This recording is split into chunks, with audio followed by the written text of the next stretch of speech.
Hola, ¿qué tal? Yo soy David Sánchez y este es el episodio 234 del podcast de NBA Maniacs.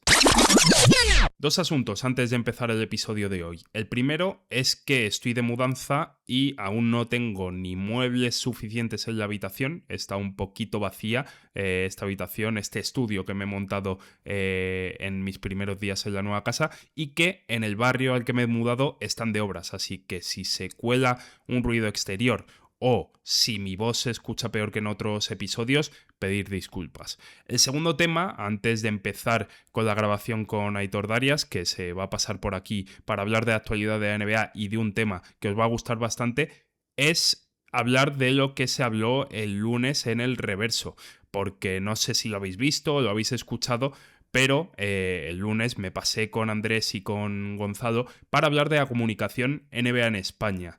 Y me gusta cómo ha quedado el programa, pero creo que me dejé un par de cosas en el tintero. Primero, que no fui lo suficientemente claro cuando Andrés me preguntó que qué faltaba en la comunicación NBA en España. Se resume rápido en tiempo y dinero, o sea, tiempo y recursos. Creo que lo que más le falta a la comunicación NBA en España es que sus profesionales, porque trabajan como profesionales, todos los que acudieron al programa del Reverso el pasado lunes y varios más que operan en la esfera de la comunicación NBA en España, les faltan recursos para poder permitirse no solo trabajar a jornada completa alrededor de la NBA o el deporte en general, lo que sea, sino la seguridad financiera, los recursos financieros y los recursos técnicos que necesiten para poder pensar mucho más en NBA.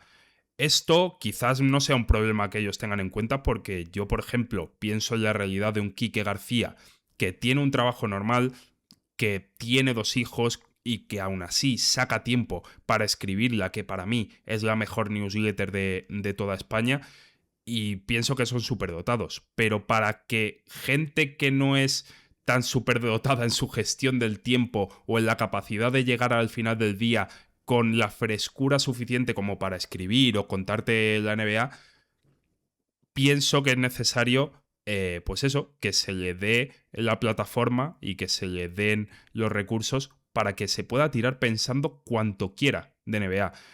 Lo digo sobre todo desde el apartado personal, porque yo es verdad que cuando tengo etapas de más trabajo me cuesta muchísimo más comunicar, porque simplemente reflexiono menos sobre el juego, sobre la competición, veo todo más deprisa, si es que eso es posible. Digamos que cada menos las cosas que veo en mi visión de todo lo que es la NBA. Y pienso que eso es lo primero, que ojalá todos pudiésemos dedicarnos en cuerpo y alma a comunicar, en aprender cada día sobre NBA y en contároslo a vosotros. Y lo segundo es un tema que no llegué a plantear porque es más una cuestión mía personal, una duda, que una respuesta que les pudiese dar a ellos. Y es la ausencia de voces femeninas o de figuras femeninas en la comunicación NBA en España. Porque sí que es verdad que el baloncesto femenino pues tiene a Amaya Valdemoro, tiene a Noelia Gómez, pero en España, en lo que se refiere simplemente a NBA en España, nos faltan referentes. O sea, Ana Cruz está comentando los partidos en Amazon y Atiga ha entrado a comentar los partidos en DAZN, pero fuera de ellas me cuesta mucho encontrar un referente, ya no solo en español, que es más fácil que me llegue, sino en castellano.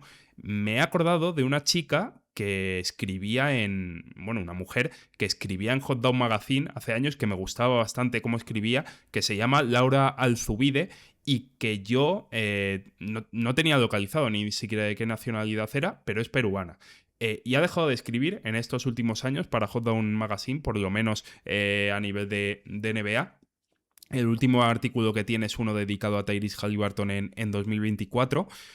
Y digo esto porque parte de mi seguimiento del deporte estadounidense, de la NBA, se da a través de figuras femeninas. Obviamente, Doris Burke, Ramona Shelburne, Malika Andrews son figuras que al fin y al cabo son mastodontes de la comunicación de ESPN, que es la cadena más popular de Estados Unidos referente al deporte. Obviamente ellas están ahí, Pero yo me refiero también a los comunicadores de cerca de tierra. A una Mirin Fader, que es una de las escritoras que mejores perfiles hace en Estados Unidos, a una Katie Heindel, que tiene una escritura muy muy particular y cercana casi a lo filosófico, a lo metafísico. De verdad, os recomiendo mucho su blog porque es diferente a todo lo que os podéis encontrar. Molly Morrison, que ahora ha empezado con su newsletter durante este año y es una chica que tiene una visión del deporte que a mí me parece genial. No sé si me dejo... Kaylin Cooper, que es la escritora de Basketball Sea Growth, que el año pasado nos dio una racha histórica con los Indiana Pacers porque es una de las personas que mejor escribe y habla sobre el juego y es aficionada a los Pacers y solo habla sobre los Pacers. Y era un momento imperdible después de cada victoria de los Pacers en playoff.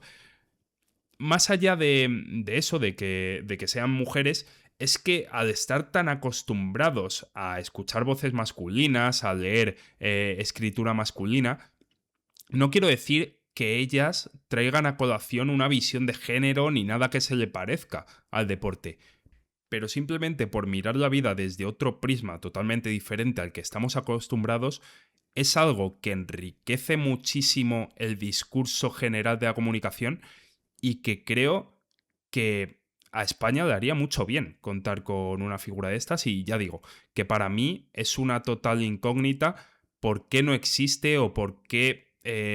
porque es verdad que ya no es que no exista, sino que no veo a nadie que tenga un techo de cristal, que esté creando contenido y que simplemente por ser mujer no quepa. Es que ni siquiera veo a figuras intentar aparecer en ese panorama de los medios o de la comunicación NBA en España. Lo dicho, que muchas gracias Andrés y Gonzalo por su invitación y que ojalá puedan celebrar otros 300 programas del Reverso, porque si no es el mejor podcast deportivo de España y quizás de todo el mundo, demasiado lejos tampoco le andará. El guión es una cosa y otra cosa es lo que sucede en la actualidad. Y esto, aunque muchos lo estéis escuchando el miércoles por la mañana, lo estamos grabando el martes a mediodía. Y este martes a mediodía nos ha pasado por encima una realidad llamada Shai Gilgeous-Alexander, de la que voy a hablar con mi compañero Aitor Darias. Buenos días, Aitor. Buenos días, ¿qué tal? Lo que te decía, yo al terminar de ver el partido tenía la sensación de punto de inflexión, de aquí ha pasado algo que ha puesto en zozobra, no la NBA como tal, porque ok, sí, sigue ahí en su trono de favorito, pero sí la concepción que tenemos de mejor jugador del mundo. Shai ha hecho un partido increíble, de los que suele hacer noche sí, noche también, pero aquí el contexto importa mucho y lo ha hecho ante unos Denver Nuggets en los que juega Nikola Jokic, al que consideramos desde hace varios años el mejor jugador del mundo, y encima lo ha hecho en un partido en el que Nikola Jokic, después de un mes de dudas tras volver de la lesión de rodilla que sufrió el pasado diciembre, ha sido Nikola Jokic, y aún así Shai se ha impuesto al contexto y ha acabado decidiendo el partido para los suyos. Que ha sido un partido en el que se ha juntado todo, ¿no? O sea, Sí. es una victoria contra un rival directo en un partido que se ha sentido muy ambiente de playoff, con muchas bajas en Oklahoma, con una defensa que era que nos gane cualquiera menos Shai, con una remontada rara de Denver al final cuando parecía el partido ganado para Oklahoma y te lo gana otra vez Shai, igualando el récord de Chamberlain. Es que ha sido un día en el que ha pasado todo. Sí, sí. O sea, más allá de eso, del récord de Chamberlain, 126 partidos consecutivos anotando 20 puntos o más de 6. De esos récords, Aitor, que tú cuando empiezas a ver NBA los ves y te parecen intocables. A nada que empieces a ver un poquito tal... Es que incluso el propio Shai en los playoffs pasados se quedó por debajo de los 20 puntos. Este récord es solo en temporada regular. Ni siquiera un anotador histórico como Shai hace esto de forma sencilla. Pero nada, o sea, te habla de la regularidad que tiene un tipo que va camino de juntar 4 temporadas consecutivas por encima de los 30 puntos, algo que no veíamos desde Michael Jordan en 1993. Pero es que eso ya lo sabíamos. O sea, esa consistencia que tiene Shai para anotación ya la conocíamos, pero lo que vuelvo a decir, el contexto es todo, hacerlo cuando lo ha hecho, sin que Jalen Williams y Chet Holmgren estén a su lado, teniendo el partido controlado, excepto por los momentos que tú comentas durante toda la noche, es que lo es todo. Sí, y la sensación que te da es que no se puede hacer nada. Sí. Da igual, hemos tirado 52 contra uno, pues los ataca de esta manera, se busca el espacio, encuentra al compañero y sumando además en todos lados, porque ha tenido también un tapón súper importante al final a Spencer Jones, si no me equivoco. Y claro, y con esa imagen del cara a cara cae otra vez de su lado. Y además, si otras veces en los playoffs pasados, por ejemplo, no dio esa impresión de Shai ganando a Jokic tanto como de Oklahoma ganando a Denver, hoy sí ha sido Shai ganando a Jokic. Sí. O sea, de hecho, Shai el año pasado en los playoffs, yo le recuerdo pocas imágenes. Sí que es verdad que, a ver, hay partidos que tiene que te pasa por encima y ya está. Pero más allá del quinto partido ante Indiana, ese step back que hace en línea de fondo, no tengo muchísimas imágenes de Shai en los playoffs pasados, a pesar de que fue el MVP de las finales, MVP de las finales de conferencia y obviamente el mejor jugador de los playoffs. Pero lo que dices tú, la imagen también importa muchísimo y que meta ese primer triple para empatar el partido, no, para irse +3, lo Los iguale, cuatro. +4, perdón, es verdad, cierto, lo iguale con el 3+1 Denver y después de pasar por tiempo muerto, vuelva a salir, se juegue otro step back, aún más lejano que el anterior, y lo vuelva a enchufar, es que es una barbaridad. Quería también subrayar el tema de que ha dado 15 asistencias esta noche. Sí. Yo pensaba mucho sobre qué tipo de creador es Shai, de que a mí me cuesta situarle como un gran pasador, pero es que tampoco lo necesita. Es decir, Luka Doncic o el propio Nikola Jokic son grandes pasadores. Es decir, personas que a través del simple gesto del pase desestructuran defensas. Es que Shai, tal y como se mueve por la pista, tal y como te supera, tal y como lee los 2 contra 1, no necesita tener un pase preciso porque simplemente da el pase cuando ya la defensa está vencida. A través de su mera influencia como jugador individual. Yo hablaba esta mañana con Tony, que muchas veces que hay este tipo de partidos hablo con él, el invitado que tuvimos la pasada semana, que es de Oklahoma City Thunder, diciéndole que hay jugadores que desestabilizan al jugador que tienen enfrente. Es que Shai juega con la defensa completa, con los 5 defensores contrarios a contrapié. Es la sensación que me da. Es que genera tal pánico en el uno contra uno Sí. que no necesita inventarse un pase complicadísimo, porque la defensa sabe que si deja a un defensor solo está vendido. Entonces tiene que mandar gente y ahí es cuando él encuentra siempre líneas de pases. Hay jugadores que suman muchas asistencias, no por ser grandísimos pasadores, sino porque obligan tanto a colapsar a la defensa que generan pases entre comillas fáciles. Por ejemplo, no sé, Russell Westbrook sumaba muchas asistencias porque se iba al aro, se le cerraba a todo el mundo y era abrirla y canasta.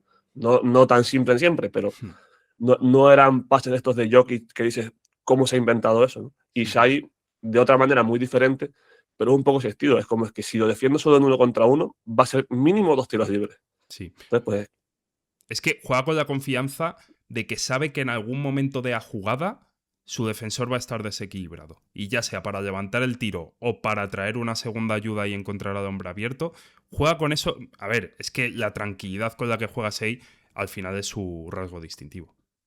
sí, a mí una cosa que me fascina también de él es el equilibrio que tiene Sí. por cómo se mueve y cómo siempre, aunque tú lo veas con un pie de pivote aquí y el otro allá, cuando se levanta para tirar está siempre alineado, el tiro siempre va bien y su defensor está casi caído en el suelo y él crees que también y de repente te aguanta el tiro, se te levanta y claro, se puede mover de tal manera y luego lanzar un tiro entre comillas bueno, Sí.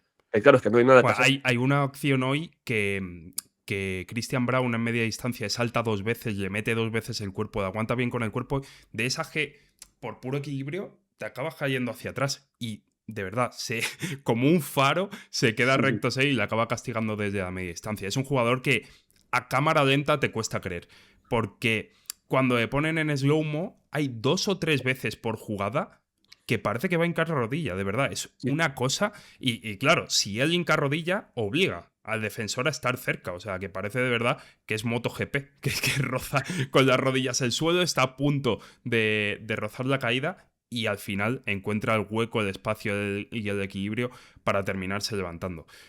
Todo esto ya lo sabíamos, pero ahora ha llegado a una cima que quizás sea lícito. También quizás sea por la sensación que tenemos con Jokic de que está en el peor momento de los últimos años por ese estado físico de la rodilla, pero creo que es legítimo decir que Shai es el mejor jugador del mundo ahora mismo, por lo menos hasta que Jokic pida otra vez su trono. Sí, yo creo que ahora, digamos que nunca es un debate tan claro donde nunca ha sido como, bueno, no en el último año, inequívoco, pero digamos que ahora cambia un poco quién tiene que demostrar Sí, lo contrario, por así sí. decirlo. Sí. O sea, a ver, hace por lo menos año y medio o así que les ponemos a los dos 1-2, más o menos sin distinción. Pero es lo que tú dices, que ahora el que parece que tiene que demostrar cosas es Nikola Jokic, cuando hasta ahora el que había tenido que demostrarlo todo era Gilgeous Alexander. Yo no sé cuándo pones tú el inicio del dominio de Jokic como mejor jugador del mundo. Yo es algo que he pensado mucho y a mí me sale ponerlo mediados de 2022 aproximadamente. Sí, no sé, es complicado, porque tienes esas temporadas con Denver en las que está solo, Sí. con tantas lesiones, que es como siempre es muy difícil medir, pero yo igual lo muevo más a la temporada del anillo. Yo Hmm. en ese 2022 aún recuerdo un Giannis en una Sí. serie contra Boston demoledor. Pero, o sea, ya estaba el debate ahí, pero yo personalmente creo que lo muevo un poco más, quizá. Sí puede ser. O sea, para mí, 2021, mitad y mitad para mí entre Kevin Durant la primera mitad del año, Giannis la segunda. 2022, la mayoría del año es Giannis. Y hay algún momento ya en el año de anillo, temporada del anillo, que Jokic juega ya junto a Jamal Murray y Aaron Gordon sanos, que algo te hace clic y dices, vale. Sobre todo cuando Milwaukee empieza a tener problemas de lesiones con Chris Middleton, tal. Creo que por ahí lo sitúo y desde entonces, si no me equivoco, es 2021-2022 lo gana y 2024 lo gana, ¿no? Sí, O sea, el primero que... sí, Yo 23 creo es que el de gana, Embiid. gana su primer MVP sin ser el mejor jugador del mundo, aunque quien lo quiera poner en ese momento como mejor jugador del mundo tampoco se iba a Claro, equivocar demasiado. lo gana estando en el debate, claro. O sea, Sí, efectivamente, como lo ganó Sei, por ejemplo, el año pasado y hasta hoy, que supongo que, a ver, es un poco arbitrario poner la sí. fecha hoy justo, pero digamos que hasta hoy no ha reclamado ese trono. Más allá de la barbaridad que hemos visto de Gilgeous Alexander, que, por cierto, pone muy complicadas las cosas a Denver a nivel clasificatorio. Ha vuelto Aaron Gordon, ha vuelto bien Aaron Gordon. Jamal Murray, yo creo que ya se le empiezan a notar un poquito el peso de las piernas, sobre todo a nivel de porcentajes. Christian Brown me parece que está lejísimos de su nivel. En defensa sí que ha estado bien esta noche, pero ya no es ese jugador que noche tras noche te mete 15 puntos en transición, 10 puntos tras corte, que mete los triples. No está siendo ese jugador. Bruce Brown ha bajado muchísimo en el último tramo de temporada. Cam Johnson sigue con esos problemas en el tiro y a Peyton Watson le están esperando. Viendo esto y que van sextos en el oeste, cuidado porque, a ver, no creo que acaben cayendo al play-in, pero dependiendo del emparejamiento se le están poniendo las cosas muy complicadas a Denver, que hasta hace poco tenía el factor cancha prácticamente asegurado. Sí, y además es una derrota que en realidad, como nos centramos tanto en Shai, no pensamos en las dudas que transmite por todo lo que le faltaba a Oklahoma, claro. Porque hoy era un Sí. día de Denver por fin está con todo, que ya no con falta de Peyton Watson, y tenemos que ver cómo recuperan los que han Sí, llegado, pero el pero quinteto titular, el que te claro, imaginas llevamos al toda la principio de temporada temporada. de no hemos visto a Denver completo, pues hoy estaba y, quien no, y de antes no estaba ni Chet, no estaba Jalen Williams, no estaba Hartenstein, no estaba Caruso, Pero estaba Jay pero Mitchell, hasta, que como ha vuelto sí, el colega joder, sí, ese. sí, como si no se hubiera perdido nada, sí, sí, Sí, no, y sí. estaba Jalen Williams que ha metido 7 Sí. triples, que al final Oklahoma siempre encuentra a alguien, Yo pero no, lo pensaba durante el partido que Qué problemático es cuando el único jugador de tu equipo que está metiendo los tiros es Tim Hardaway Jr. Al final ha salido bien, o sea, ha metido dos triples que tenía que Sí, sí. meter, pero durante todo el partido estaba pensando, en el momento que se le prenda la mecha y deje de meterlos, Denver va a perder de 20. Pero fácil. Sí. Pero al final lo ha sostenido el bueno de Tim Hardaway Jr. Lo dicho, ahora mismo están simplemente a medio partido por detrás de Los Ángeles Lakers. Y es que esa zona del oeste ahora mismo es un poco una incógnita. O sea, del tercero de Minnesota, que a mí me parece el mejor de esos equipos, al sexto que ocupa Denver, me parece que están más o menos ahí. Y mientras no te toque San Antonio, Oklahoma, supongo que, bueno, estarán cómodos. Pero vamos, que ahora mismo la situación de los Denver Nuggets pudiendo enfrentarse o a unos Warriors, Clippers o Suns en primera ronda y poder acumular energías para la segunda, allá medirte contra un Coco sí o también, porque Minnesota les ha llevado al límite en Sí. los últimos años que se han visto en playoff, incluso ganando desde hace 2 años, es un marronazo para Denver ahora mismo. Sí, es que de hecho, incluso aunque no te vayas a quedar segundo, es muy diferente, creo, ser local en una serie contra Lakers o Sí. Rockets que tener que jugarte la serie en Minnesota. Sobre todo para Denver, que Denver ya Claro. sabemos que cuenta con el tema de la altura de las montañas rocosas. El otro tema que tenía de actualidad encima de la mesa, Hitor, era el regreso de Jason Tatum, aunque lo vamos a poder hilar con el tema principal. Pero, a ver, es que Sei ha robado el show hoy, pero la noticia de la semana importante era el regreso de Jason Tatum, que no es que haya regresado como si nunca se hubiese ido, obviamente se le nota todavía el óxido que ha acumulado durante estos menos de 10 meses de lesión, pero Boston coge otro cuerpo, aunque sea ya por verle en pista. Sí, sobre todo por esa impresión de si ha vuelto así, ¿cómo va a estar ahora, verdad? Claro, Claro. que es lo que es la duda que había, porque yo sí he leído a gente que decía, con que vuelva para playoff, sabemos que no va a estar al 100%, pero su mera presencia, como playmaker, aunque sea o como tirador, Sí. te da mucho. Pero estamos en un punto en el que aún a más de un mes de playoff puedes pensar, es que igual sí que llega muy bien a playoff, claro. Sí. Y con Con Boston, esto, que ya con iba esto como hay un que tiro. tener mucho cuidado porque yo me acuerdo que cuando volvió Clay Thompson, el primer partido es un partidazo y creo que en los 3 primeros hace buenos partidos y después cae un poco físicamente, que también se tiene que acostumbrar al rodaje y tal, pero supongo que en Boston tendrán todo esto planeado.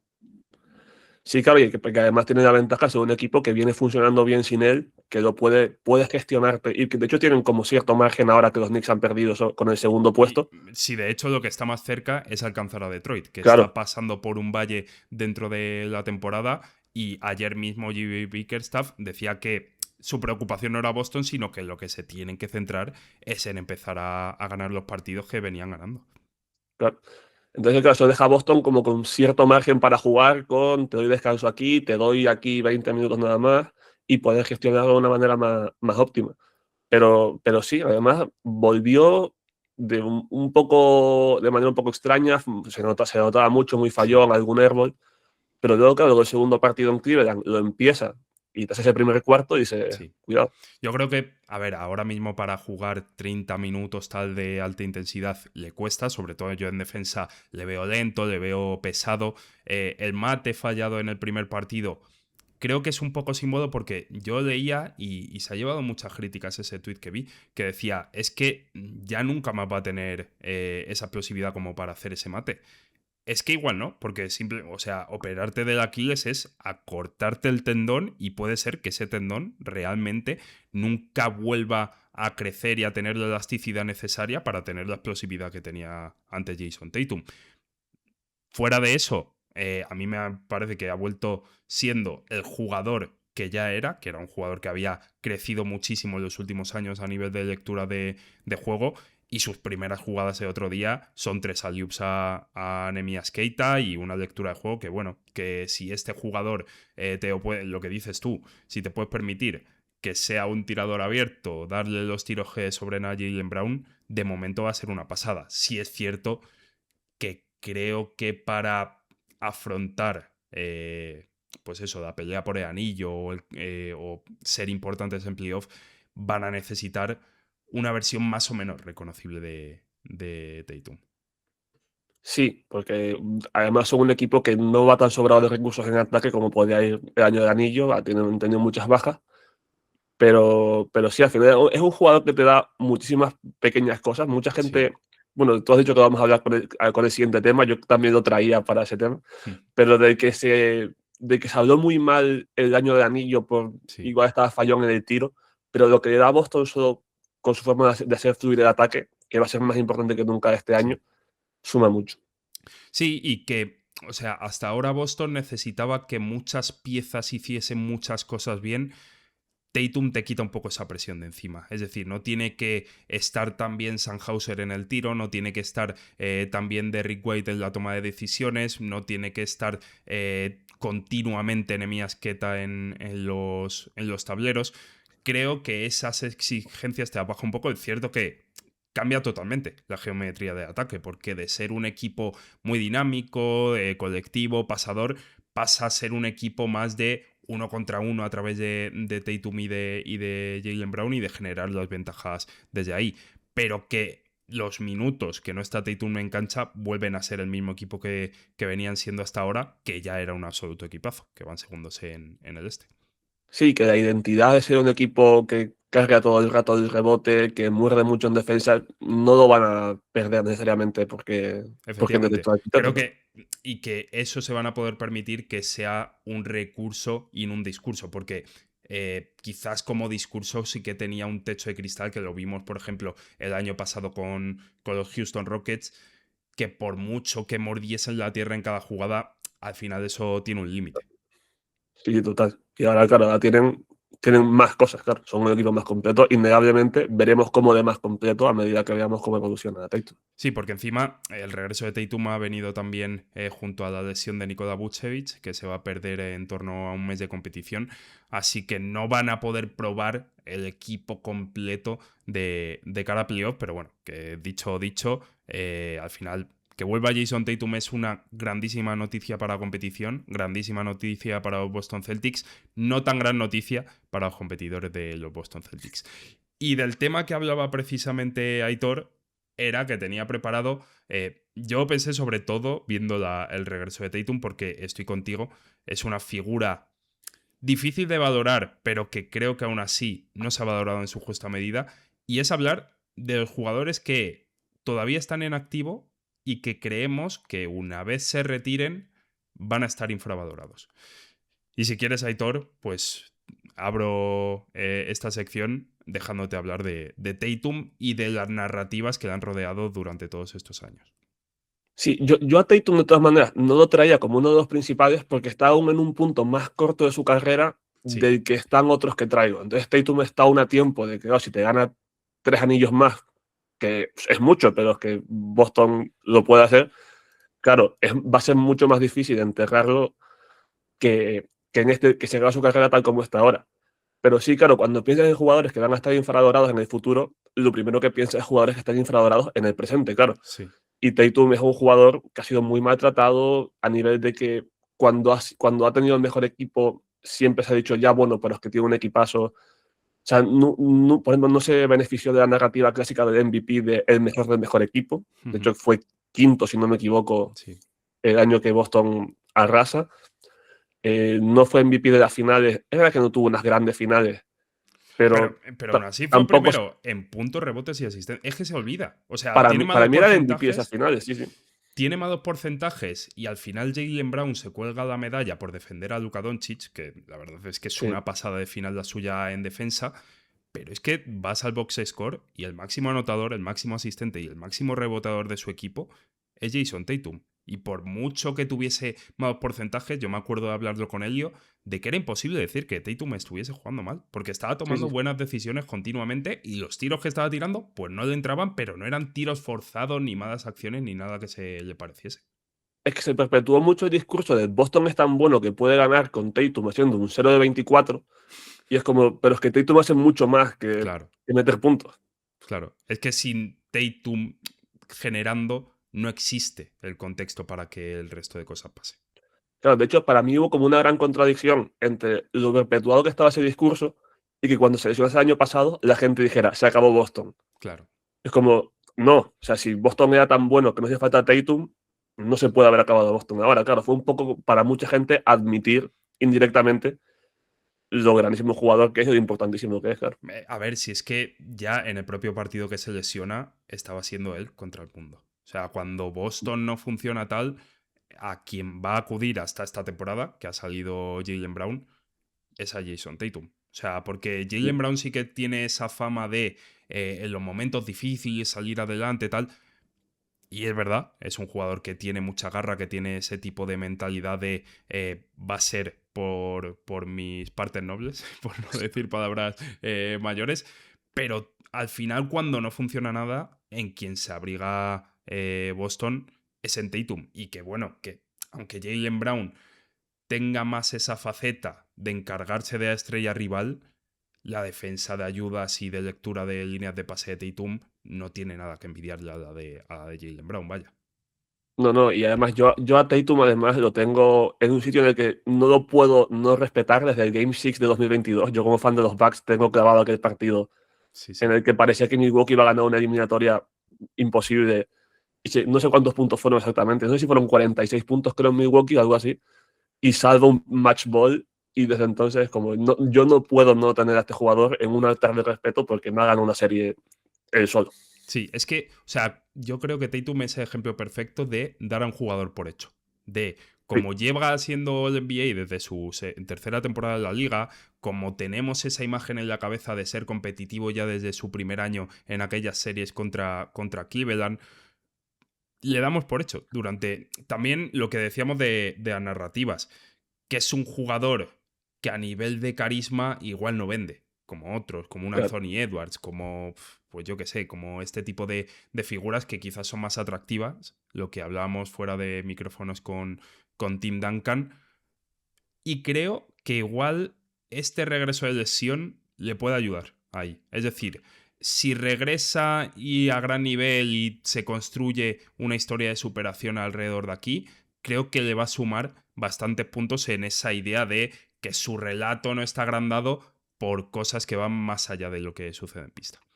Sí, yo lo he pensado también, que puede ayudarle mucho porque está en ese punto de eso, de un equipo que era competitivo cuando era novato, de que ha tenido estado siempre muy bien rodeado, y ahora puede cambiar un poco esa historia y le puede ayudar, y lo dicho, está a tiempo todavía de mejorar mucho su palmarés, entonces eso también le puede ayudar a que de cara a la historia pase de otra manera.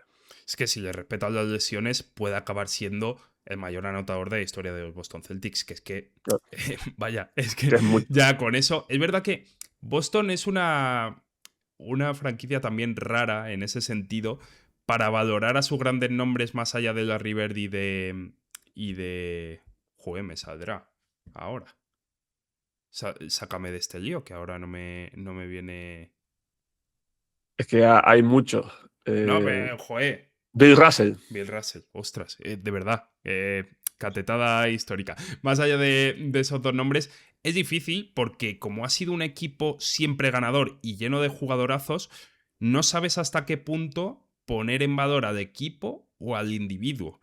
Y creo que Jason Tatum, sin llegar a ser, pues eso, Bill Russell o Larry Bird, a nivel de importancia e impacto en el juego, le ha comido esa narrativa de que Boston es Boston y que tú eres uno más en la historia de Boston, que es una historia que no es como la de los Lakers, que al final es culto al personalismo. No, aquí es culto al colectivo y es más fácil pasar desapercibido. Sí, te justo iba a poner el ejemplo de los Lakers, claro, que casi que divides las etapas por la cara de la estrella que tiene. Efectivamente, efectivamente. Aitor, tu primer nombre, que este te lo he robado yo. Vale. Bueno, yo traigo uno que tengo alguna duda, pero creo que en general va a pasar más infravalorado de la historia que otra cosa, que es un Kyrie Irving. Uf, Creo que Kyrie Irving ha tenido una carrera un tanto extraña, sí.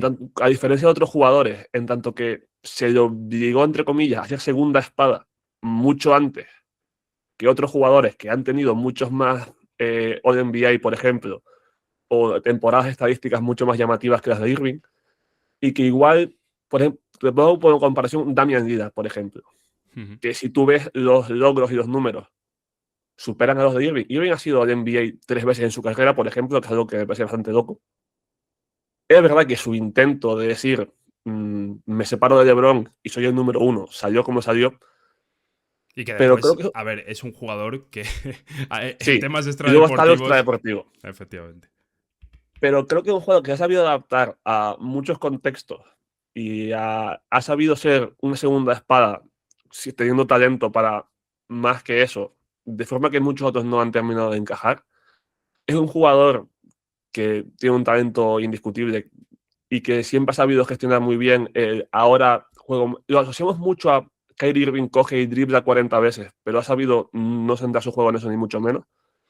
Y mi duda con respecto a cómo pasaba la historia es, una, ganar un anillo con LeBron, ganar el anillo con LeBron, que quieras que no, eso te deja en un sitio muy especial, pero a la vez ha quedado muy enterrado con respecto, por ejemplo, su triple se recuerda Sí. mucho menos que el tapón de LeBron. Ujú. Creo que ahí también el estar con LeBron tapa un poco todo lo que pasó alrededor y es el anillo de LeBron. Y luego una cosa que es un poco aleatoria, pero que creo que a nivel histórico le puede ayudar a ser mucho más recordado, son los highlights. Claro. Que puede ser una gilipollez, pero seguimos hablando de Jason Williams en 2026 Sí, porque sí, salen sí. vídeos en Twitter cada día. Y sé que en 2040 habrá vídeos en Twitter de ya nadie hace crossovers como estos. Sí. Pero creo que es un jugador al que en general no se le pone donde creo que por talento y capacidades está o ha Quizás estado. yo también tengo ese miedo de que en el futuro se crea que Kyrie Irving es más bonito que bueno. Cuando no está. A ver, es más bonito que bueno, porque es de los Demasiado jugadores. bonito. Sí, de los jugadores más estéticos que hemos visto en la historia del juego. Para mí, a nivel técnico, puramente técnico, quizás es lo más loco que he visto en mi vida, porque obviamente tienes que tener un factor físico para tener el tipo de equilibrio que tiene Kyrie Irving, pero no tiene. Yo, a nivel de jugadores técnicos, pienso mucho, por ejemplo, en Kobe. Y Kobe sí que pienso que tiene el físico de su lado durante gran parte de su vida. Kyrie no. Kyrie es pura improvisación jugada a jugada, que eso va delante de muchísimas repeticiones en el gimnasio y en entrenamientos antes de plasmarlo en cancha. Y creo que el miedo de que sea más bonito que bueno y que sea un jugador highlight en el futuro existe. Pero me gusta mucho esa visión que has dado de que siendo el jugador más dotado con un balón en las manos que hemos visto, o uno de los que más hemos visto, no es un jugador que tengas la sensación de que ha abusado del balón nunca. O sea, simplemente él coge el balón, hace lo que sabe hacer con él y acaba tomando una buena decisión casi siempre porque así le nace el juego, pero no por abusar de sus recursos. O sea, es increíble el balance que siempre ha encontrado entre ser barroco, porque obviamente su carta técnica es excesiva a todos ojos, pero nunca hacer más de lo suficiente. Claro, es como que recuerdas tanto las veces que tiene el balón que te da la impresión de que lo tiene todo el Sí. rato. Pero claro, ha jugado tantas veces con jugadores que tenían mucho más balón que él, que ha tocado adaptarse a eso y luego cuando ha descansado Doncic o ha descansado LeBron, él asume el balón, pero tampoco es la locura de me lo tiro todo. Creo que ha encontrado muy bien ese equilibrio Sí. y que justo eso, el haber jugado al lado de tantas superestrellas, le puede haber dejado enterrado en ese sentido. Yo recuerdo mucho en su última etapa con Luka Doncic en Dallas, un partido, ya no me acuerdo de qué partido es, pero un partido de playoff ante Minnesota que sale a matar a Anthony Edwards. O sea, Anthony Edwards en el partido anterior dice que quiere defender. Creo que es el Game One, de hecho, contra Minnesota en esas finales de conferencias. Anthony Edwards da a entender en el cierre ante Denver que va a ser el defensor principal de Kyrie Irving. Porque Kyrie Irving en la primera ronda es el mejor jugador de los Dallas Mavericks contra los Clippers, porque a Luka le estaba costando más a nivel físico. Y lo que hace es, sin balón, hacer correr todo el rato a Edwards. Y cada vez que acoge, enchufa y se va hacia adentro y tal. Pero eso, lo que tú dices, utilizando poquísimo el balón, pero haciendo lo que quiere con un defensor que al final es élite, como Anthony Edwards. Y me Sí, sí. acuerdo mucho de ese partido por lo que tú dices, porque es un jugador que, sin tener que tener el balón en las manos, te sabe hacer daño también, de forma preciosista siempre, pero también con menos cota de posesión. Sí, para mí esos playoffs fueron en la cancha una gran reivindicación por su parte, que no sentí que se trasladara al discurso general. No sentí que fuera como. Porque sus finales son malas. O sea, Sí, creo que si hubiese sí, hecho unas pero como buenas las de finales hubiese. todo Dallas, en cierto modo. Sí, Sí. Pero también estaba muy hypeado por el tema de su regreso a Boston, de las polémicas Ya. que había habido en años anteriores, y creo que hacer unas malas finales que también, o sea, era muy difícil para Kyrie Irving, pero venía dando un nivel que se esperaba de él. O sea, se esperaba que Dallas perdiese. Y perdiese fácil como acabó perdiendo. Pero a Irving quizás sí que se esperaba algo más de él. Sí, es posible. Mi primer nombre, al final he sacado a Tatum porque quería hilar los temas, pero mi primer nombre, en negrita y en rojo, es el que más polémica va a crear, porque obviamente es el jugador quizás más polarizante de nuestra era. No sé si polarizante, porque tenemos todos una opinión muy clara de lo que es como persona y no es otra que Draymond Green. Draymond Green es un jugador que durante toda su carrera ha sido tremendamente inclasificable porque, como decía antes con el contexto de Boston, es que es muy difícil separarle del contexto Golden State Warriors y Stephen Curry. Pero tan convencido como estoy de esto, como de que es el mejor defensor de una era, para mí, de la última década, es uno de estos defensores que enseñan a defender a una generación, que a partir de su llegada se defiende diferente y, sobre todo, pues el tema del small ball se ve de forma diferente y se ve como algo posible a partir de una figura como la suya. Y tan convencido estoy de eso como de que los Golden State Warriors como equipo tan dominante como llegó a ser no existen sin Draymond Green. Yo estoy en esto, yo es un nombre que también traía, y si no lo traía tan arriba era porque justo ser parte de esta dinastía te pone en un sitio muy memorable en la historia. Pero es verdad que siempre ha sido como la cuarta pata de Sí, la mesa. Y sí, hay pocos jugadores que sin tirar a canasta puedan ser el mejor de un partido. Y sí. creo que Draymond Green es uno. Draymond Green es, tanto en defensa como a nivel de lectura de juego en ataque, siempre me ha parecido fundamental para estos Warriors.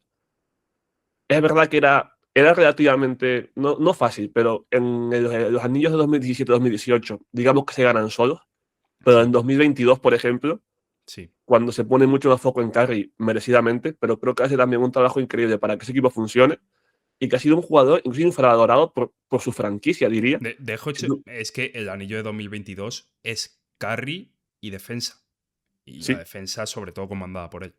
Que es verdad que tiene y, puntos bajos en playoff y es raro. En las finales juega muy bien, pero tiene momentos incluso de que Kerr le sienta en últimos cuartos para meter a Kevon Looney y cuatro pequeños, pero aún así, durante todo el año, lo que tú dices, sostiene un nivel defensivo que a los Warriors les lleva a competir.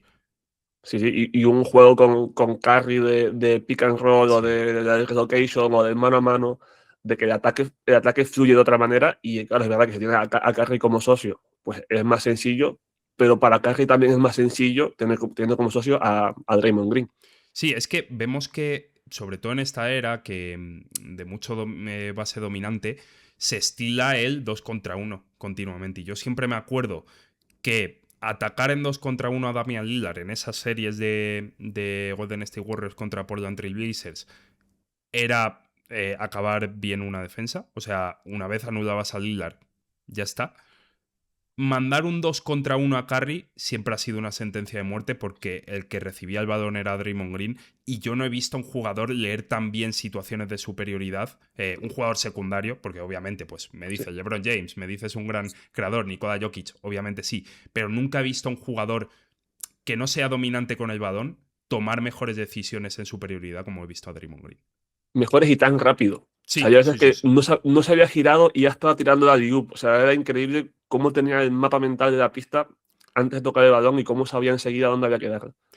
Y obviamente le pongo como opción más polémica porque es una ponzoña de persona. O sea, yo en los últimos años sobre todo he sido muy duro desde que se le ven medios un día tras otro, se escucha en su propio podcast.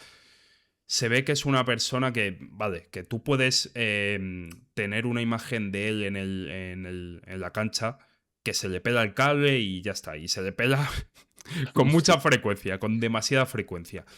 Pero es que después le escuchas fuera de pista y tiene esa concepción de virilidad, de machote, de... Uf, que a mí, de Sí. verdad, o sea, me parece que está que al final lo que queremos también es que un poco los jugadores sean protagonistas, que se jueguen, que den también contenido más allá de ODA pista, pero a mí con la figura de Draymond Green, sobre todo con sus piques con Rudy Gobert, es algo que me cuesta mucho. El tema de en cuanto haces algo en pista que a lo mejor no haría un jugador de los 90, decirte que eres menos hombre por ello. Ese tipo de eso, de masculinidad tóxica que a mí me carga muchísimo con él.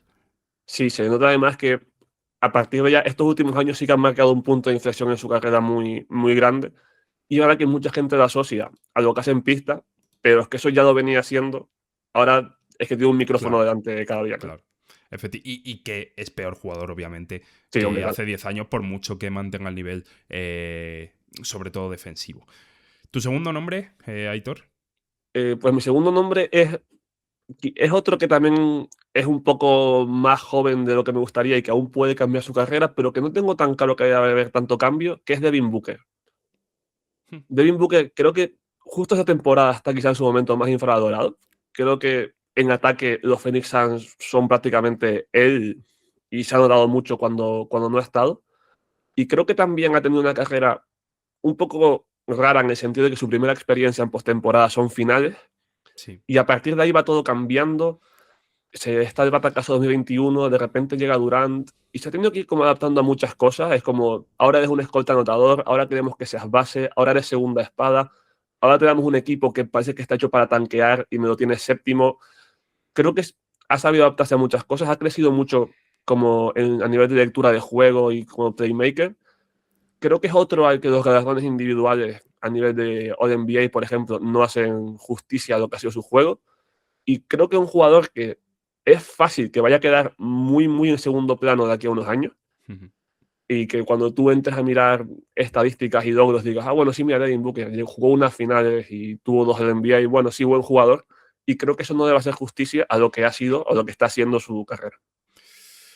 O sea, me gusta porque estamos en casos muy diferentes. O sea, yo he puesto unos jugadores muy diferentes a los que has planteado tú, pero me gusta la de Devin Booker, sobre todo por ese tramo que tú comentas de 2021 a 2023. Yo situaría. Es verdad que 2022 es un manchón a nivel de playoff en ese séptimo partido contra Dallas, pero el nivel de Devin Booker, es que se pasa muy por encima, sobre todo en los primeros playoffs que juega contra Kevin Durant. A mí me parece increíble. O sea, bueno, los primeros y los últimos. No, juega otros, ¿no? Juega 2023 y 2024. 24, sí, pero 24 25 sí, es el 4, 24 es el 4-0 el con 4-0 de Minnesota. Minnesota. 2023, su serie ante Denver es una absoluta locura. Sí. O sea, ganan 4-2 los Denver Nuggets, pero el mejor jugador de la serie para mí es Devin Booker, y si ganan 2 partidos los Phoenix Suns es por Devin Booker. Sí, Lo que sí. El pasa es jugador que que... se haya señalado de ahí para mí es Durant, de esa serie. Sí. A ver, más que Durant o Devin Booker, es que no tenían a nadie más allá que Sí. metiese los tiros. O sea, porque Josh Okogie creo que tira 5 triples por partido en esa serie, cuando no debería de tirar ni uno directamente. Entonces, es un equipo que si en esas ya estaba un poco desbalanceado tal, ni te quiero contar cuando Claro. ya llega Bradley Beal. Pero sí, o sea, te lo compro porque es un inicio de carrera bastante raro, porque tardan mucho en darle un equipo a su altura, y como que fue un jugador partido. Quiero decir, hasta la burbuja, Devin Booker eran sus 70 puntos ante Boston Celtics. Y que esos 70 puntos se diesen en una derrota, como fue la de esa noche, creo que también marcó mucho la imagen que se tenía de Devin Booker de anotador vacío durante la primera parte de su carrera. Pero a partir de la burbuja, a mí es un jugador que, bueno, pues eso, o sea, me parece un anotador increíble, que ha crecido, que es competitivo como pocos, que se dice poco, pero defensivamente también compite muy bien. Lo que pasa es que yo esta temporada tengo en menos estima que la mayoría que escucho. O sea, esta temporada no me está terminando de gustar, y pienso que de hecho... O sea, está bien, obviamente, Devin Booker es el mejor jugador de unos Phoenix Suns muy sorprendentes, Pero a mí el factor de verdad cambiante de estos Phoenix Suns me ha parecido Dillon Brooks desde el principio de temporada. O sea, lo que le he visto a Dillon Brooks este año en ataque, que es una bestia del 1 contra 1 que no me esperaba y del midrange que no me esperaba, porque son tiros que se lleva jugando toda la vida que han acabado en tablerazo. O sea, que no es que haya empezado a jugar de forma diferente, sino que está jugando más o menos de la misma forma, pero metiendo los tiros. Algo que a su edad ya me parecía complicado. Pero teniendo esto en cuenta, también te digo que sí, que Devin Booker creo que en unos años se va a recordar pues como recordamos algunos anotadores de otras décadas, pero no quizás como el jugador de baloncesto que ha llegado a ser. Sí, y sobre todo porque, que digo, no tengo la impresión de que, bueno, puede que salga de Phoenix en algún momento, pero que no está cerca ese cambio. Phoenix está en una temporada que está todavía viendo a ver qué hace con el equipo, entonces no los espero compitiendo a altísimo nivel otra vez. No, porque Entonces, encima tienen la remora del corte de Bradley Beal, claro, que todavía es, creo que queda esta y otras 2 temporadas. Creo que es igual que el de Damian Lillard. y entonces, claro, tienen, digamos, muchas complicaciones para que lo volvamos a ver en grandes escenarios en los que se hable de él otra vez como en top que es Devin Booker. Creo que ha quedado ya un poco, pues nada, Devin Booker, buen jugador y ya está. Te lo puedo comprar. Mi segundo nombre, bueno, tercero, porque he metido a Tatum como primero, es Rudy Gobert. Es que, o sea, me parece fascinante. También es un caso de que, claro, tú te pones a pensar y a mí, el jugador que me parece que quizás por impacto en el juego global se ha merecido ganar los 4 defensores del año que tiene Gobert era Draymond Green, o quizás si hubiese estado sano Kawhi Leonard.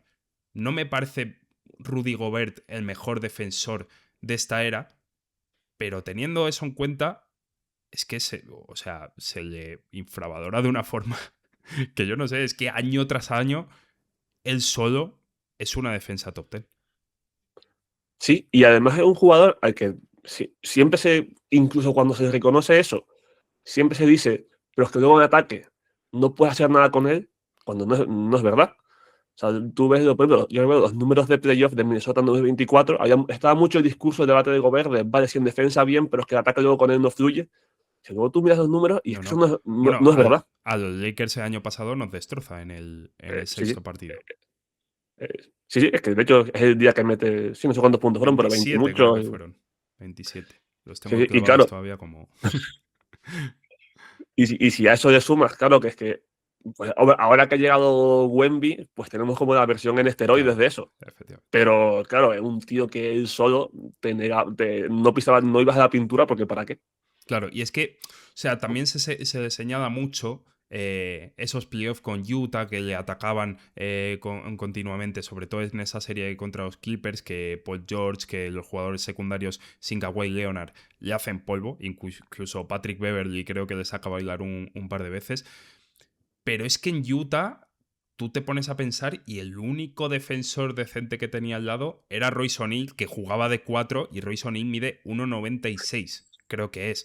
O sea, es el mejor defensor con el que jugó en su segunda etapa en Utah, que al final fue la importante a nivel de playoff y a nivel de ser un equipo aspirante. Una vez ha tenido en la compañía de Jaden McDaniels, de estos años Nickel Alexander Walker, de Anthony Edwards, se ha visto lo que es Gobert y que no es tan fácil sacarle a bailar porque No es verdad. cuando él se queda en 1 contra 1 sabiendo que la ayuda va a llegar, puede sostener a la mayoría de jugadores del mundo. Que Luka Doncic al final le puede dejar tirado por los suelos, o Shai Gilgeous-Alexander o Stephen Curry, claro, pero a Rudy Gobert y A a él y a cualquier jugador, cualquiera. Bueno, efectivamente. Y después, creo que también, a mí lo peor que me parece que tiene Gobert es el pase. Creo que sobre todo como españoles tenemos muy presente a aquel partido de los 40 puntos de Pau Gasol, que la estrategia de Escariolo es dejarle continuamente solo en mitad a la altura de la bombilla para que distribuya él, y es la nada a nivel pasador. sí. Pero más allá de eso, en ataque es que como bloqueador, poquitos como él en estos últimos años. Sí, y además también, yo recuerdo no solo la serie que comentas contra los Clippers, sino una que me quiero una contra Dallas, en la que Maxi Kleber en la esquina hace muchísimo daño. Y había mucho el discurso de, con Gobert no puedes construir una defensa ganadora porque si tienes un pivot que tire, lo anulas. Como se extendió mucho eso y no estoy necesariamente de acuerdo. Creo que sí paga un poco el precio de ser pivot. Que esto creo que lo comentó a Steve Kerr, que es la posición a la que ahora en la era de small ball es más fácil sacarle la pista. Como es el tipo de jugador contra el que es, entre comillas, más fácil idear un plan en el que ella no encaja. Pero creo que nunca hubo un contraplan, digamos, a un pivot tirador y dejamos a Gobert muerto en medio de o llego a la ayuda o llego al triple. Entonces, como que se le culpó mucho por eso y se dijo, no es un tipo de jugador con el que no se puede ganar, cuando se ha visto que es que no es verdad. Pero es que como equipo de small ball también tienes que ser muy bueno para castigar Claro. a Rudy Gobert, sobre todo en el esquema de los Timberwolves, porque ya digo, en Utah, más allá de que era una defensa bien construida, cuando buscaba las cosquillas en playoff, no tenía talento individual defensivo. En Minnesota es más difícil buscar las cosquillas y me remito otra vez a la serie contra los Lakers del año pasado.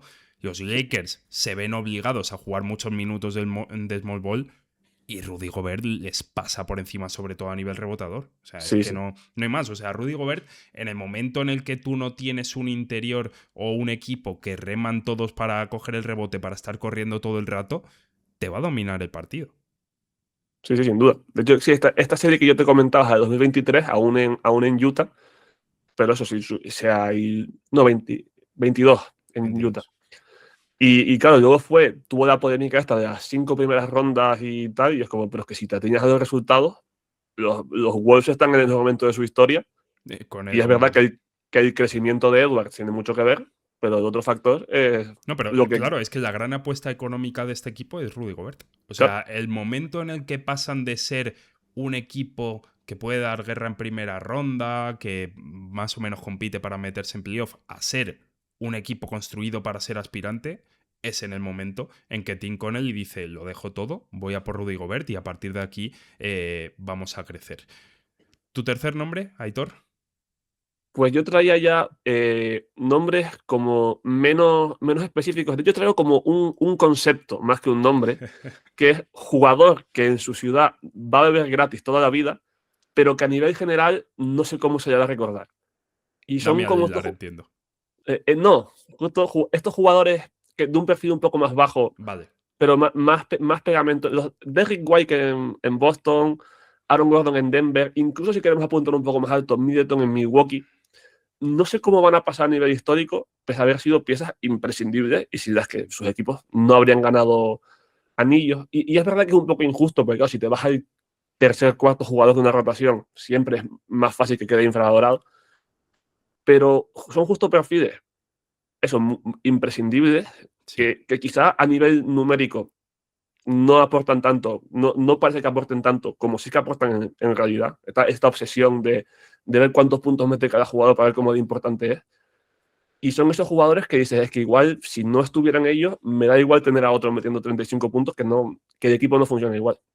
Sí, o sea, es que yo eso lo pienso cada vez que estoy viendo playoff, porque al final, jugadores de este rango, hay muchos, tantos como campeones o equipo que compite hasta el final, pero la historia les olvida de forma injusta, porque yo pienso en las finales que he vivido y me cuesta mucho encontrar esa figura cuando veía baloncesto un poco desde la lejanía. Que al final pues lo veías tal, pero no te fijabas tanto en el juego. Y en la década de los 2000 me cuesta mucho identificar a quién era ese jugador en cada equipo sin ir a ver los partidos y sin ver el contexto de toda una temporada, porque es difícil.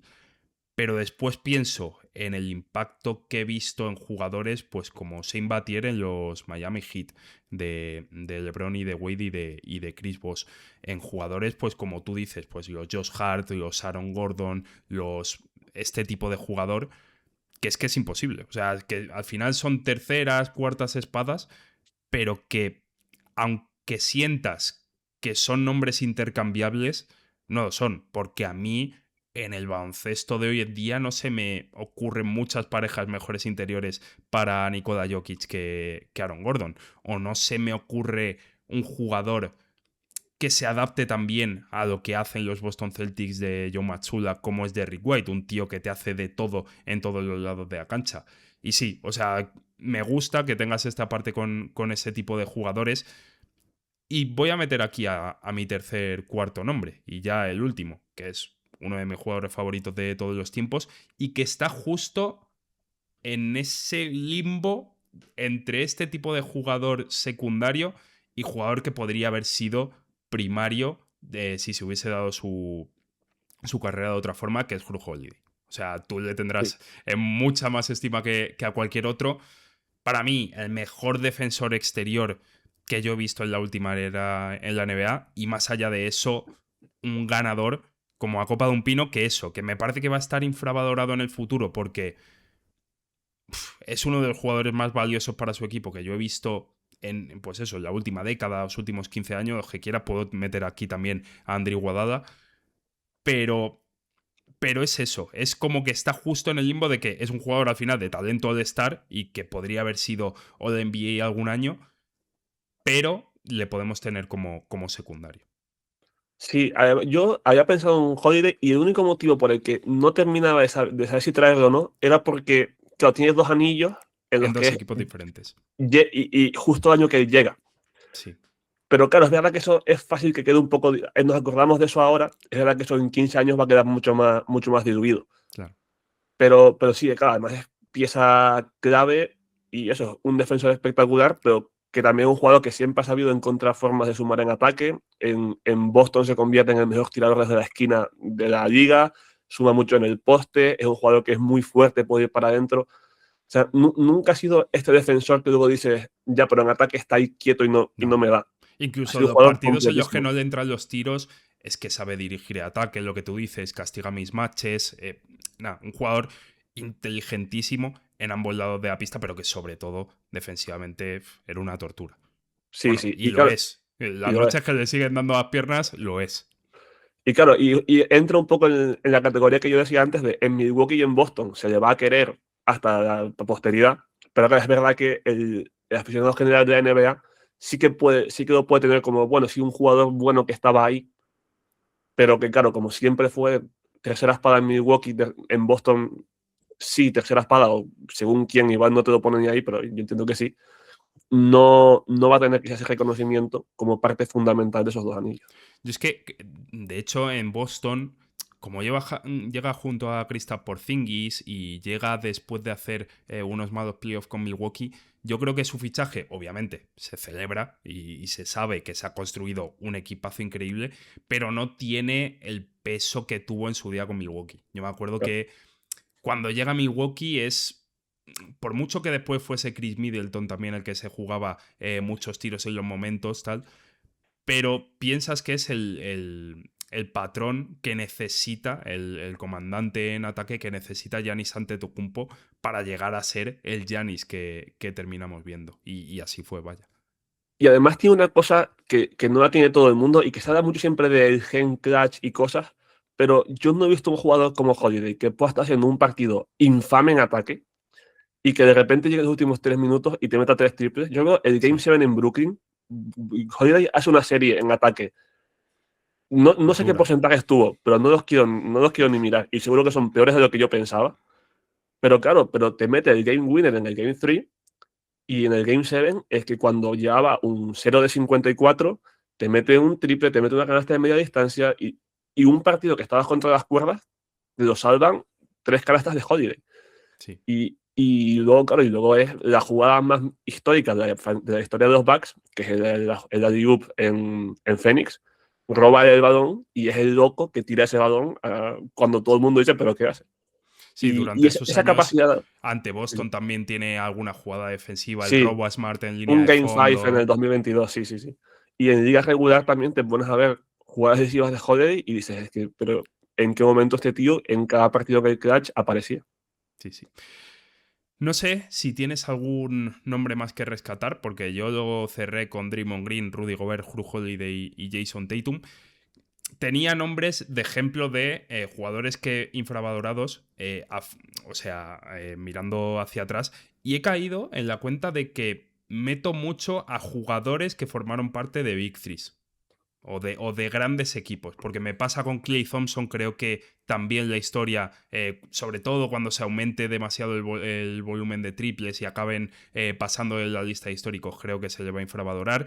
Sí, Y me pasa igual con Paul Pierce, por ejemplo, me parece un jugador infravaloradísimo, no sí, más que Rayon Rondo, Manu Ginóbili, Tony Parker, Chris Bosh, y el que a mí me parece el epítome de prime corto y no llegó a ser mejor jugador del mundo como otros primes como pudo ser Derrick Rose o Shaquille O'Neal, que creo que están mejor valorados, que es Dwight Howard. Sobre todo porque después alargó mucho su carrera teniendo un nivel pues más normal, más de obrero, y creo que eso le pesa, pero el Dwight Howard de 2007 a 2010, cosa muy, muy seria. sí. Sí, de estos jugadores además que es muy fácil reducirlos a es que con ese físico cualquiera, Claro. Pero hay que saber pero mover ese físico como lo claro, movía Dwight Howard.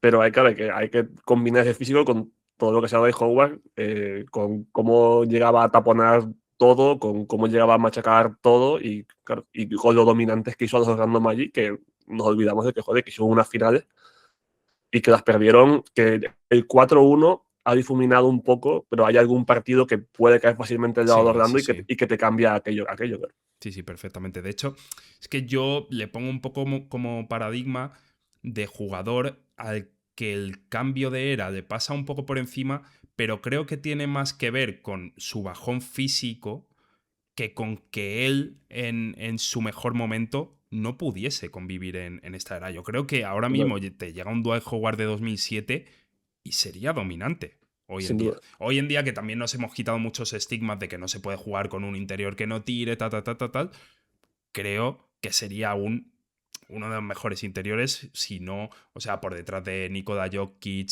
Joel Embiid y Víctor Wembanyama, por talento puro, estaría ahí. Sí, sí, es lo que dice. Sí hubo una época en la que la gente sí era más común pensar un jugador como Dwight Howard ya no lo querrías tanto, pues yo creo que ya que la cosa ha cambiado, que hemos visto jugadores que encajan de otra manera, sin duda, claro, para un jugador tan dominante siempre hay sitio. O sea, yo creo que no sería, porque no tendría tantas posesiones al poste ni Claro. tanto, no tendría esos números que tenía en su día, pero que sería el mejor rim runner de la liga, Sí, vamos, sí. eso dado por descontado. Que encontraría otras maneras de sumar, claro. Y era Eh, con tanto espacio para darle esos pases a las efectivamente, continuaciones, que claro. efectivamente. Aitor, ha sido un verdadero placer. No sé si tienes algún nombre que se te quede en el tintero. No, tenía nombres para tirar y ver qué pasaba, pero que ni siquiera estoy seguro de cuántos los quiero defender, así que igual no sé si ni siquiera si traerlos o no. Venga, suelta dos o tres. Paul George También lo tuve pensado y es un caso muy, muy complicado. y uno que menos aún, porque también hay que ver cómo evoluciona su carrera, pero que creo que va camino de acabar infravalorado, que es Trey Young. Uf, a mí con Trey Young sí que me cuesta más. Ya, Porque le veo un jugador muy, muy unidimensional. Pero puede ser, ¿eh? O sea, puede ser sobre todo porque es típico jugador que ahora, a ver cómo compiten estos Washington Wizards, pero que puede convertirse en un gran jugador de equipo que compite, pero sin más. Un Kemba Walker, algo así, y que al final, pues te quedes con sus años en Atlanta, que no consiguió montar un equipo y que acabe siendo mucho mejor jugador de lo que recordamos. Sí, sí puede ser. sí, creo que puede pasar un poco, que se le quede como sí, bueno, muchos números, pero no valían para nada. Cuando es como, ya, pero ¿cuándo tuvo opción de que valieran para algo? ¿No? Es que es difícil separar el contexto que han vivido los Atlanta Hawks de lo que era Trey Young como jugador. Creo que eso lo tenemos que ver con el paso del tiempo, simplemente a ver Claro. hacia dónde va Atlanta, hacia dónde va Washington y hacia dónde va el propio Trey Young. Pero a mí me parece muy difícil, sobre todo en los últimos años, separar los vicios de Trey Young Ya. del rendimiento de Atlanta. Que quizás no haya tenido nunca un equipo como para llegar a ser lo que podría ser como jugador, pero también parte de culpa se la meto a él, la verdad. Sí, sí, yo no lo traigo tan convencido por eso, porque es innegable que algo tiene que ver. Aitor, lo dicho, muchísimas gracias por pasarte por aquí esta mañanita. Primera vez que hacemos programa tú y yo solos y la Sí. verdad que bastante ameno.